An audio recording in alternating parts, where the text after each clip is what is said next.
विदयेतिना श्रीवेङ्कटनिवासाय श्रीनिवासाय मङ्गलम्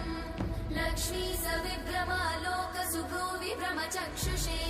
चक्षुषे सर्वलोकानां वेङ्कटेशाय मङ्गलम् श्रीवेङ्कटाद्रिशृङ्गाग्रमङ्गलाभरणाङ्गये मङ्गलानां निवासाय श्रीनिवासाय मङ्गलम् सर्वावयव सौन्दर्य सम्पदा सर्वचेतसां